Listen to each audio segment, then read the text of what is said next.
Hello, Commander. Intelligence forces have detected an antenna that is spreading fake news located at the like button. You need to neutralize it now.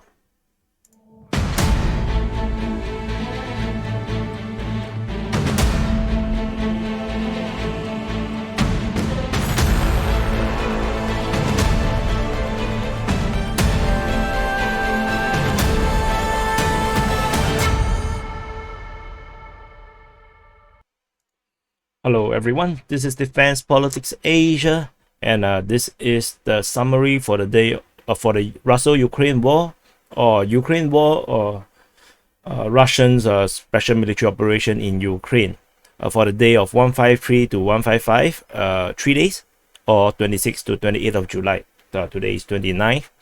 So there is information from the morning reports from the 29th. Which is actually reporting on what happened over the night or from the day before. So anyway, let's start off with cross-border shellings. So cross-border shellings, the Ukrainians have strike the town of Sachkovizhi.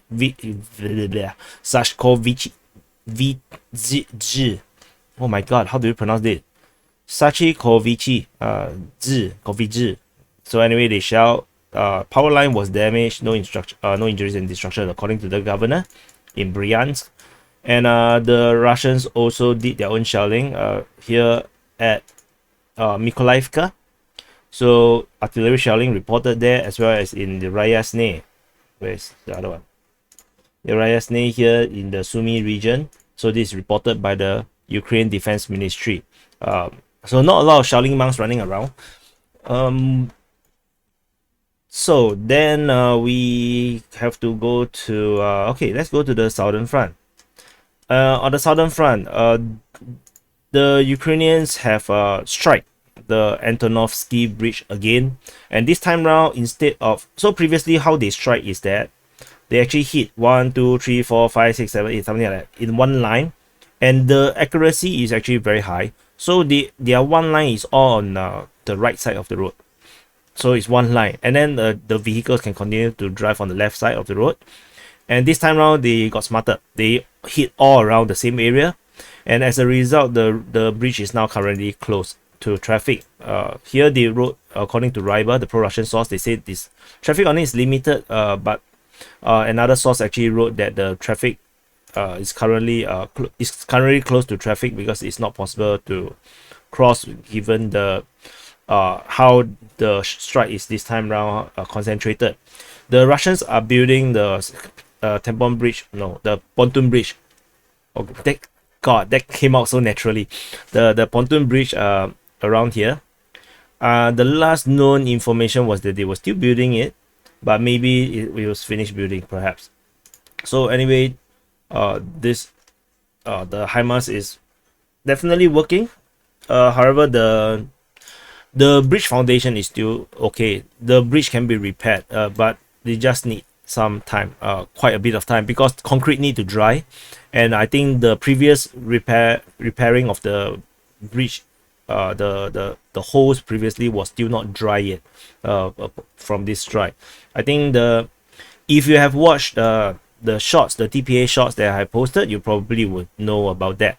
So anyway, you can check out all the different new segments or contents that I'm trying to do, so to make this channel more survivable.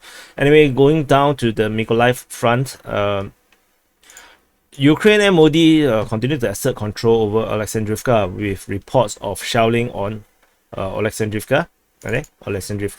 So not exactly sure what they mean. Maybe it's their forces is around here. Maybe the front line is not here, but maybe it's here. So their forces got shelled, and then they just associate their location with the nearest town. That is actually very, very possible. They also assert control over Chernihiv, and so I'm not sure what is the situation for this one. So then there's no much action. They did assert control over Myane as well, but you see, they say it's in the areas, so it could be that their forces is actually here. so might not actually be in the town, which is why I do not change the border just because of shelling reports. And there's a Mi-8 shot down over Bilozirka. I forgot which date is this, probably 2 days ago. So that's from the Russian Ministry of Defense report. So moving on to Davydiv Brid Front, where the main action is happening. There is reports of Ukrainian forces retreating from Andriivka. Previously, I reported that they have captured this position, a bridgehead over here. However, while they were sending engineering and sapper groups to Andriivka and Lozove, so maybe they actually also control Lozove as well, to build defensive position. But while they are doing that, artillery units and air force strike at them, and they suffered losses and retreated over the river, losing control of Andriivka. So currently, I do not think the Russians have moved in yet because there is a retreat. Moving in might also mean that they might get artillery strike themselves. So currently, this is a no man's land, which is why this is listed in this way. Maybe Lozove is also the similar situation. The Ukrainian MOD continues previously reported to claim to have Lozove. So maybe that's true. So let's move the border back. Maybe this is more accurate. Yeah. So maybe this is more accurate. So this area was previously controlled by the Ukrainians, but they have retreated over back to the river because it's just so scary. Over here below Bilohirka, the Ukrainian the Ukrainian Defense Ministry reported that the Russian forces conducted an assault in the area of Bilohirka, and the Russian failed, and then they retreated. So that actually confirms that Bilohirka is actually controlled or captured by the Ukrainian forces. However, this was disputed in the mapping the following day by Rybar's mapping, and the reason was this. According to AZ military, they said that what happened was the Ukrainian they report that there was an obituary saying that this serviceman died under Russian artillery in the village of Bilogorovka, which is Bilohirka, and then which they also reported by AZ military that the Ukrainian forces was able to occupy in a short time, but then was knocked out by the Russian military. So this could also mean that the capture was very short term, and then they have to retreat very soon. But of course, this also might be wrong, also because an obituary coming so soon might be a bit fast. I don't think the information of death of soldiers come so fast. So anyway, currently it's listed as a no man's ground at the moment. Let's see, we have further information about this location as we move forward. However, there is reports of fighting. Previously, this is of course by the Ukraine Defense Ministry on the 27th of July. That's all from the Davydiv Brid Front. So there's some ground action, and then didn't seem to last very long. Moving on to the Kryvyi Rih Front. At the Kryvyi Rih Front, we have assessed that Mykolaivka is definitely under Ukrainian control, which is why the border has moved down. Previously, it's a bit higher. It was like this. See? So I have moved it down based on sufficient information to confirm that the assessment based on the Russian Ministry of Defense mapping is not correct. And anyway, the Russian Ministry of Defense mapping can no longer be used. They have deliberately moved this entire thing to multiple kilometers to the left. I'm not sure why. Maybe it's to prevent people like me to be able to assess where is exactly the position, and maybe that might actually even give the Ukrainian Ministry of Defense or military some intel that they themselves might not know. So they deliberately skilled this entire mapping by like this. They did like this. The entire thing is just like this, off. So as a result, I will no longer track the mapping of the Russian Ministry of Defense to reflect the change here until they fix their mapping. Ivanivka is shelled by the Russians according to the Ukraine Defense Ministry, and in the previous information, the Russian the Russian source reported Russian positions were shelled by the Ukrainian Defense Ministry. So no idea who actually owns Ivanivka now. Confusing situation here. And previously, remember, the Rybar's map actually shows advance up to Mala Shestirnya, and they also show Russian forces captured Knyazivka, Topolyne, Potomkyne, as well as Dobryanka.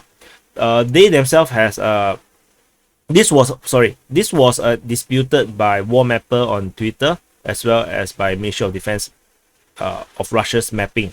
And finally, Rybar have retracted these captures based on their latest mapping. In the latest mapping, the Russian forces only control Vysokopilia, Vodyane, as well as Novosilka.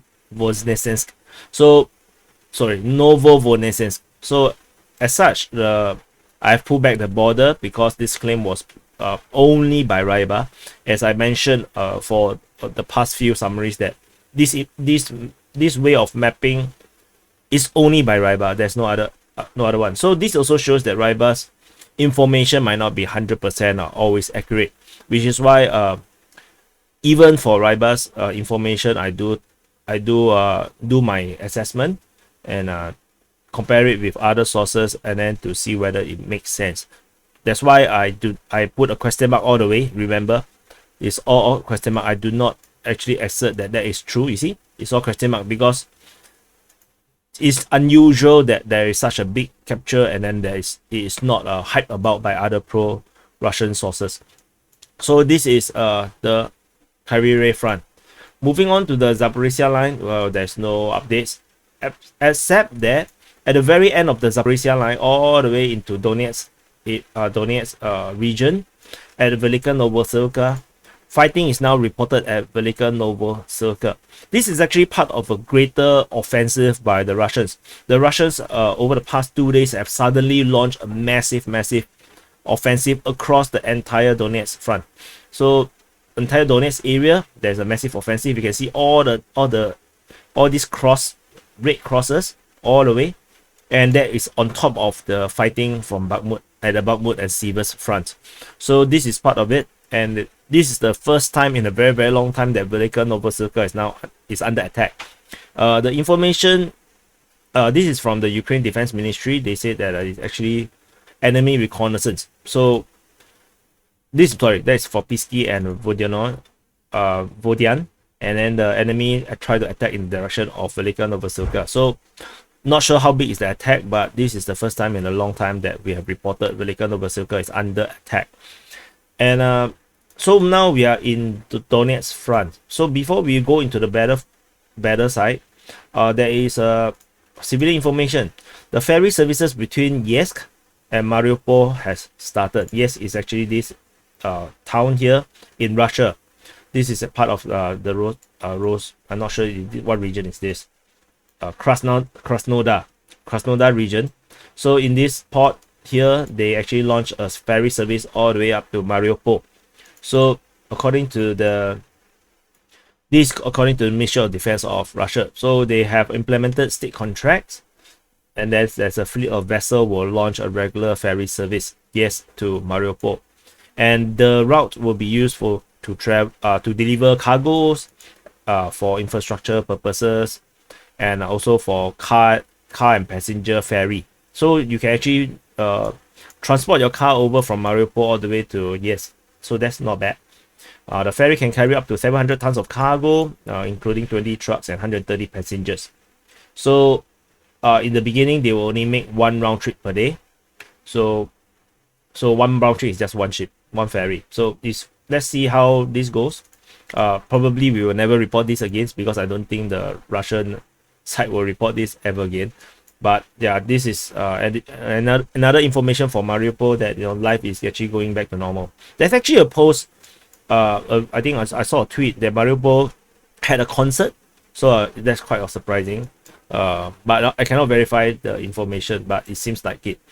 So they are having party there now. So moving to the Donetsk front, on the fighting side, this fighting is no longer happening. I believe it's been some time now. Did it did. Fighting at Voleda is also very long time ago, so I removed this. Now the new fighting is actually in the area of sorry, that's before we go there first. I go to oh sorry, I already moved that, sorry. Okay, sorry, ignore me. Okay, don't ignore me, please continue watching. Okay, there is a missile, there's a HIMARS strike on Olegivka. I will not go into this. You can actually watch the quick update on this, which I just posted maybe 1-2 hours ago, by the time this video is published. Now fighting is at Krasnohorivka. So these are all old fights. There is fighting at Bryansk, but I didn't see any information about Bryansk. They only say very vague, like there is some progress at Bryansk, but I'm just gonna ignore that. The fighting at Mykolaivka was actually also very old, so I'm gonna delete this first. I think Bryansk one, I'm gonna leave this here first. The latest fighting is reported at Krasnohorivka. This is according to the Ukraine Defense Ministry. Fighting is over there. There's fighting reported at Pisky. There's fighting reported at Vodyane. I think it's pronounced as Vodyane, right? Because they write in the Russian translator is Vodyane, so it should be Vodyane. As well as, interestingly, Avdiivka. There is fighting at Avdiivka. So not sure what is the situation on the Avdiivka situation. However, we can confirm that Opine is actually under Ukrainian control, because this is based on two sets of information. The Ukraine Defense Ministry mentioned Shellings over here, and as well as Rybar's mapping listing Opine is actually under Ukrainian control. But I drew the border in this way because there's water bodies around here. This is some sort of a river, so it's more likely that the front line is in this way. There could also possibility that they actually line up along the road, along the forest line, but I feel that this might be a very vulnerable spot for them to be in, but might be there also. So anyway, I just list this in this way, so it doesn't really matter that much because I don't cover tactical side of things. The fighting here at Krasnohorivka is 18th of July, so let's delete this. This is a very long time already. There's no progress from that side. Or maybe this is from this side as well. No idea. So I just list this here for the sake of listing it there, because we have no idea where the fighting direction came from. The fighting reported at Novosilka Druha is also outdated already. No fighting here anymore. And let's move on to Sumy. Sumy is listed as under Ukrainian control, so that's why there's a flag here for Sumy. And so to update and to keep our front lines accurate. So this is what we try to do now. So we are off to the Bakhmut front. So at the Bakhmut front, the Russian forces have captured Novosilka. So this is according to Rybar, the pro-Russian source that listed that the Russian forces and the DPR militia have completely liberated Novosilka. They have now progressed to fight towards Chernihiv as well as Kodema. So you can see the latest information is that there is fighting at Chernihiv, and there is fighting at Kodema, which is already 2 days ago. The Ukrainian Defense Ministry reported there is fighting still at the area of Novosilka. So we are not sure if that means the area here, because Novosilka actually stretched out all the way to the north here. But the Rybar's mapping only shows mapping the Russian control until here, but they declared the capture of Novosilka. So maybe they are ignoring all this suburb here, like all these people, like you're not part of Novosilka kind of situation. It's like if you're living in the United States, if you're living in the Midlands, yeah, you're not American. that kind of situation. That people forget about you. So the for Zaporizhzhia is they are now encountering the situation of a pincer, because there is also another fighting moving towards them from the direction of Mykolaiv, which is here. So there is this direction fighting towards them, and this according to the Ukraine Defense Ministry. Yeah, so that was 25th. So according to Rybar, they say that at least 300 troops retreated from Novosilka area to the Kodema-Semihirya line. So they are now tasked to prevent the collapse of these defenses around here, because if these defenses collapse, then they might open up Russian offense into the south. What they put? Southeastern approach. But they are already at the southeastern approach. So I think they will actually cause problems for the actually Ukrainian lines around here, because if they can flank backwards, and then they can actually attack from behind. However, you can see that the number of entrenchment here is still a lot. You can see there's still a lot of major entrenchment. Some of these are all pre-war entrenchment. There are probably more now. So it's not going to be an easy. Even if they captured this, the Ukrainians will definitely have still a lot of defenses all around here. It will be a tough fight all the way, and we are coming to the end of July soon. So my prediction that the Russians will capture the whole of Donetsk by the end of July is rubbish. So this is why you don't trust analysts. So there is information that the Russian forces have captured Vodyane. So you see, Russian forces captured Vodyane, and according to Ryasne news as well, they also mentioned that the Russian forces have completely cleared the village of Vodyane or Vyshina. However, the Ukraine Defense Ministry, in the latest information, still disputes the capture. This is actually, I believe, is today's on 29, and they still do not agree that Vodyane is lost. So, but we will see how this goes, because they seem very confident. So currently, I give it to the Russians. Should anything change, we will actually change it back to the Ukrainian control. There is fighting in the area between Bakhmut and Klyinov. So this is according to the Ukraine Defense Ministry, that they mention assault operations in the direction of Klyinovo to Bakhmut. So the Ukrainians are holding back, but the Russian forces moving from here towards Bakhmut. So to be honest, this way of writing that say to prevent the collapse of the defenses in the southeastern approach to Bakhmut sounds weird. So because the Russians are already very close to the Bakhmut area. This is no need anymore. So Potomkyne previously was mentioned to have captured by the Russian forces, and the Ukrainian actually launched an counter-offensive towards Potomkyne to try to recapture.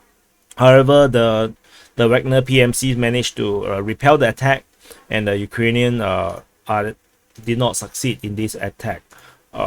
So that's for Potomkyne. The Russian MOD interestingly highlighted on 25th of July there is an incident of friendly fire between the Ukrainian forces.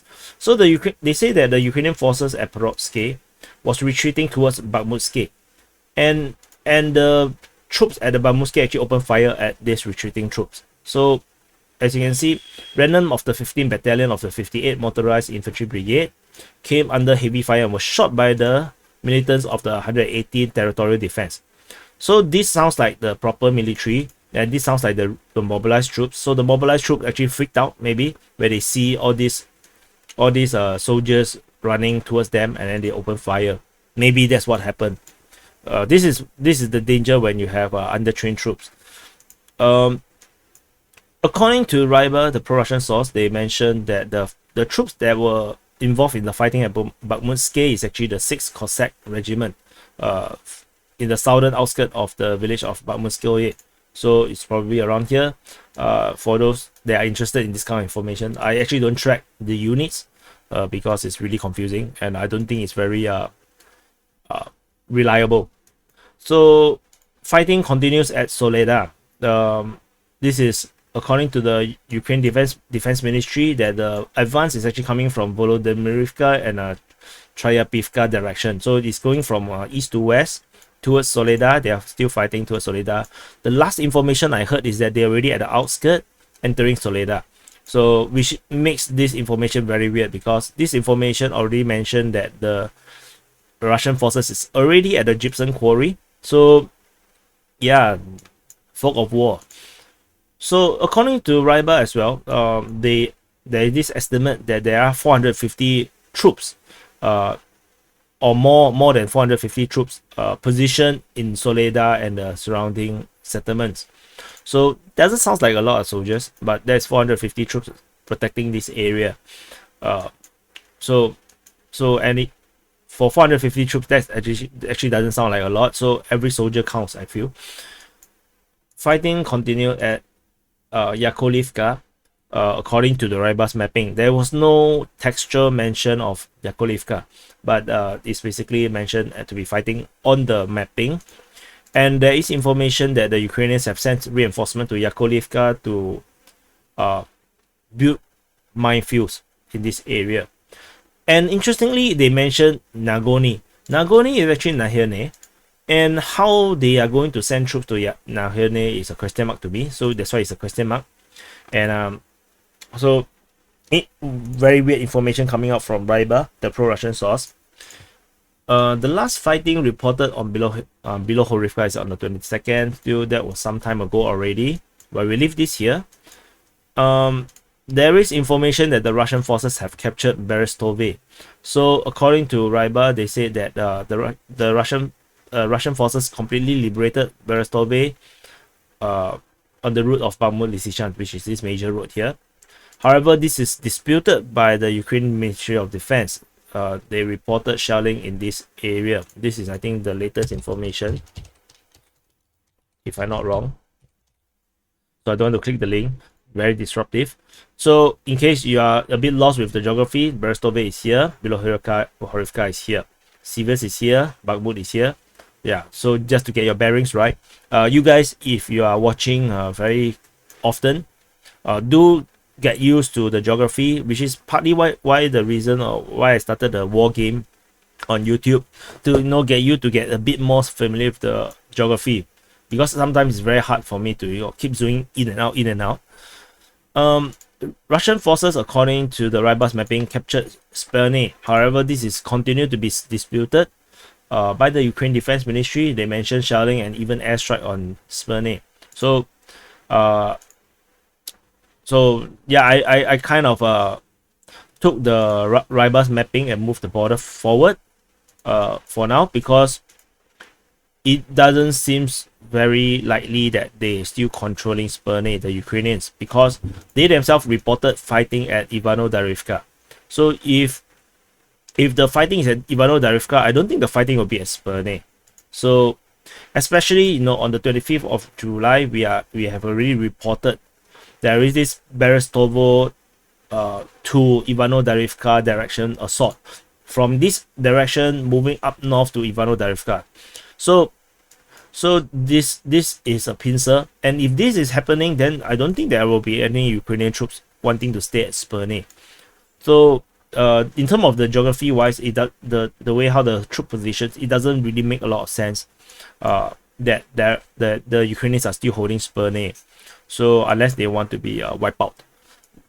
Velkom Okanyamsky is also listed as captured by the Rybar's mapping. And however, of course, it's still disputed by the Ukraine Defense Ministry because they reported shelling in this area. Previously, there is fighting reported here by the Ukraine Defense Ministry. On the 27th, they reported there is assault operation here, but the Russians did not succeed. So take this capture with a pinch of salt a little, I guess. And in the same mapping, the Ukrainians, the Rybar pro-Russian source Rybar actually listed Krasnohorivka as captured. Similarly, is also disputed by the Ukraine Defense Ministry. So let's say who is correct. If Rybar going to roll back these captures, just like what they done over here at the Kryvyi Rih Front, I'm going to downgrade Rybar's trustworthiness in my mind, and which means that I will no longer depend so much on Rybar's information. I will actually downgrade them, and I'll probably take their information with a lot more salt and MSG. Then I will start to dig more on other sources, because this will be very unbecoming of them to keep on putting captures that were later roll back. So I want to put this up front. So that's all from the Siversk front. Moving on to the Izium front, there is fighting reported in the area of Dolena. The fighting is in the direction from Pasika to Dolena. So this direction. So it might be that they are fighting around this forested hilly area. Also, or they might be fighting near Dolena. No idea which one. In terms of Rybar's mapping, they map it in this way, where the Ukrainians are still holding control to Dolena and Krasnohorivka. And however, the Russian Ministry of Defense mapping is very deliberately, one entire salient all the way to the edge of Avdiivka. So I'm still holding on to the Russian Ministry of Defense way of mapping, because that is so deliberate. So, but let's see how this goes. This is way overdue. This is also no more. This is no more. This is reported in the previous summary. So in terms of the mapping here, I have pushed the Russian border backwards because we now have Rybar's map showing that Vinopilia as well as Kuruka is under Ukrainian control. And I think that it does make sense given how the Ukrainian Defense Ministry always mentioned shelling in these areas. So I'm going to push back so that we are a bit more conservative about this. Velika Komishubha is very interesting. So the Russian MOD map all the way to the edge of Krasnohorivka, and however the Rybar actually lists Velika Komishubha as under Ukrainian control, and the Ukrainian Ministry of Defense also claims control over Velika Komishubha. Because due to the lack of ability to continue to monitor the Russian Ministry of Defense map, since the entire mapping is skewed, I'm going to pull back this. Oops. I'm going to pull back the front line so that we can actually reflect that this is actually under Ukrainian control, so that we can resolve this overlapping border around here, or overlapping front line around here. On the west side of Izium, so this is Izium city. If you don't know where is Izium is here. In the Izium city, on the western side in the forested area, there is reported fighting in the forest. According to Rybar, there is Ukrainian recon troops led by foreign mercenaries. They are tasked to install anti-tank mines on the route of military movements of the Russian side, and to collect intel on the Russian troops. Then they were discovered by Russian servicemen, and they were ambushed. So during the fight, so whatever it is, the Ukrainians have to retreat back into the forested area as much as they can because they were discovered essentially. So because to say suffered losses and retreated, I think it's so generic, so I'm not going to I just don't want to say it. Crap, I said it already. So anyway, HIMARS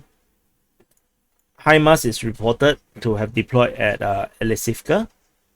So in case that's interesting to you, it will be reported again on the HIMARS Watch on the DPA IRL channel. If you don't know what it is, please look at the description, look for the link, and please subscribe over there. That is more opinion side. This channel is more news. So I'm gonna delete all this since we already have give this to the Ukrainians, and we are now at the happy front, which is not so happy. The not so happy front. At the not so happy front, there is fighting reported at Petrivka, at Boschova, as well as in Sosnivka. So these three areas, you see, as Boscheva, Petrovka, and Sosnovka, these are conducted by the Russian military. They are doing a recon by battle, and they were like basically harassing the positions of this Ukrainian troops. So the pro-Russian sources wrote it as a successful operation. So to be honest, sometimes I really wonder how they get all this kind of information. As such, the Ukrainians have reacted by sending reinforcement to Udi, as well as reinforcement to Cherkassky, Tishki. There is no more fighting around this area. However, there is report from the Ukraine Defense Ministry that a pair of enemy Mi-8, which is Russian Mi-8 transport helicopters, were hit. They mentioned struck. Not sure if they are shot down. So I write shot down or /hit near Starosaltiv. So in this area here. Currently, the situation here is still unclear. If the Russian MOD mapping still don't come back, I might have to award this back to the Russian side, because this is purely based on information from the Russian MOD map. Otherwise, we still don't have any inkling on the situation here at Dobryanka and Davydiv, who actually controls it, and also for Sosnivka. So these are some very not so clear area. So I believe I covered everything. I think this is outdated. This 26th July, yep. This is not for 26th July, right? Oh, it's for 26th July. Did I mention this? I believe I mentioned the delegate arrived. I think I mentioned this before already. Yeah, I remember talking about it. So anyway, so this is everything now. So this is a summary for the day of 153 to 155, 26 to 28 of July. If you find the information here useful, you find my way of reporting interesting or informative or accurate, or you are those people who think that I'm neutral, please share this to your contacts, your friends, your family, your people, or your community. It could be people who are interested in military stuff, Ukraine war, or or people who are just really bored. You can actually share the link to them and help to grow this channel. The channel has been really stagnant. Viewership is very low for the past 2 weeks, which is why I'm very depressed. I'm very sad, and so please help to make me happy. I'll see you in the next update.